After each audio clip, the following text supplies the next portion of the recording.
Srećno detinjstvo počinje u lepom vrtiću. Svakom detetu treba dobra škola.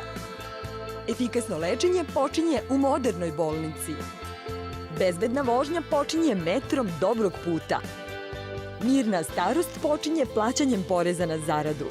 Izgradnja bogatijeg društva počinje borbom protiv sive ekonomije. Postupaj odgovorno radi ekonomskog zdravlja. Porez plati da ti se dobrim vrati. Kada nešto pokušate da ukradete, čuje se ovaj zvuk. Ako je u pitanju auto. Ako je u pitanju čokolada ili džemper. Lako ćemo se složiti da manje više svi znamo kakav se zvuk čuje kada neko pokuša da obije auto ili kada neko ne plati račun u prodavnici. Međutim, šta možemo da uradimo mi, takozvani obični građani, ako neko pokuša da ukrade od nas? Na internet adresi www.poreskialarm.rs građani mogu prijaviti nepravilnosti, sve uočene poreske nepravilnosti. Nepravilnosti se najčešće odnose na neevidentiranje prometa preko fiskalne kasa, obavljanje neregistrovane delatnosti, nepravilnosti u pogledu obračuna i plaćanja poreza i doprinosa na zarade na zaposlene radnike i druge nepravilnosti.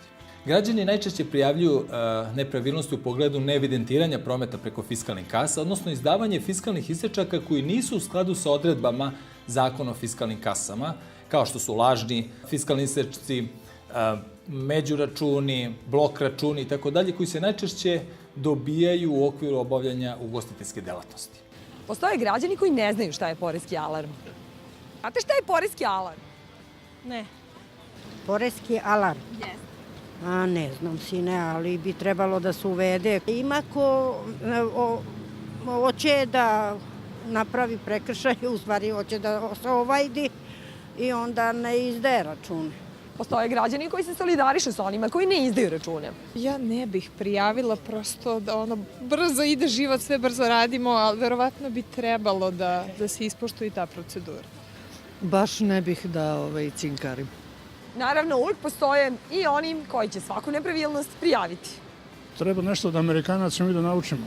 Da možda budete narodni izdajnik, nećemo biti ništa, odnosno neće biti toliko teška kazna kao ako ne platite porez. Jer sad ovi koji zezaju državu pa neće da plate porez, treba da budu kažnjeni, normalno. Oni koji rade legalno kažu da je ovo veoma dobra ideja. Apsolutno kao kompanija podržavamo sve te akcije i zato što nama to jako puno znači i svim velikim i ozbiljnim kompanijama, ne bi samo te od nas da kažem, nego apsolutno ima jako puno ozbiljnih kompanija velike koje rade zakonski, to bez daljnjeg. Tako da opet svaka akcija je vrlo dobro došla da se probude svest u građanima, da jednostavno je za sve nas najbolje da se radi po zakonu. Pomoć građana je zaista ovde višestruka.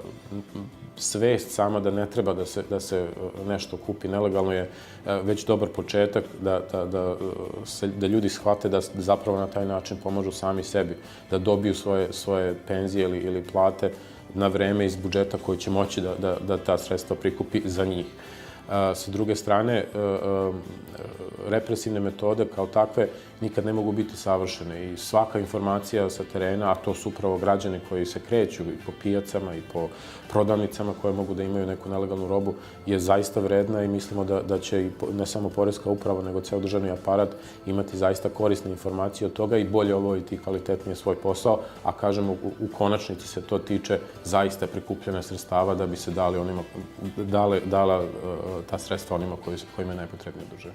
Dobijanje fiskalnih isečaka koji su lažni, koji ne sadrže sve elemente i podatke koji svaki fiskalni isečak i treba da sadrži, razne paragon blokove, predračune i tako dalje. Prema tome, takve nepravilnosti Poreska uprava proverava i ukoliko utvrdi da su tačni, naravno da preduzima odgovarajuće mere. Svi smo u ovom jednom malom brodu zajedno, tako da svi gubimo od sive ekonomije, tako da poreski alarm jeste jedan pozitivan način da se građani uključe aktivnije u tu borbu protiv sive ekonomije, dakle da prijavljuju privredne subjekte koje ne izdaju fiskalne račune, koji možda imaju neprijavljene radnike, jer na taj način uzimaju praktično od svih nas. Prijavu može da pošalje bukvalno kogod hoće. Ko neće, ne mora. I jedan i drugi punim budžetom dobit će i lepšu bolnicu i bolji put.